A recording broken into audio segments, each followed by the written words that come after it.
Welcome to our channel. So, degree అయ్యాక మేము PG చేసాము. సో, ఇప్పుడు బీఎడ్ చేయాలనుకుంటున్నాం. స్కాలర్‌షిప్ వస్తుందా? రాదా? అని అడుగుతున్నారు గదా!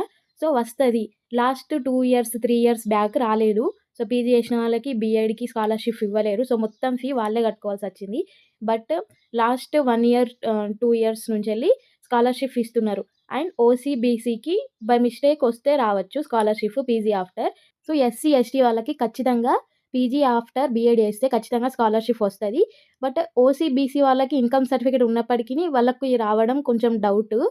బై మిస్టేక్ వస్తే రావచ్చు గానీ, ఎస్సీ, ఎస్టీ క్యాస్ట్ అట్లా అయితే మీకు స్కాలర్‌షిప్ ఖచ్చితంగా వస్తుంది. రిజిస్ట్రేషన్ డేట్ అయిపోయింది. సో, మేము రిజిస్ట్రేషన్ చేసుకోలేము. మా సర్టిఫికేట్స్ ఇంకా రాలేవు. సో, ఇన్‌కమ్ సర్టిఫికేట్ కూడా ఇంకా ఇష్యూ చేయలేరు. ఎలా అనంటే, so, second phase registration dates ఈ మంత్ తర్వాత నెక్స్ట్ మంత్‌లో 8, 9 వరకి సెకండ్ ఫేజ్ ఇస్తారు. సో, అందులో గూడా మనం రిజిస్ట్రేషన్ చేసుకోవచ్చు. సో, మీకు ర్యాంక్ కార్డ్ ఉండి, మీకు ర్యాంక్ వచ్చిన కార్డ్ ఉంటే సెకండ్ ఫేజ్‌లో ఏసుకోవచ్చు. ఆర్ థర్డ్ ఫేజ్‌లో గూడా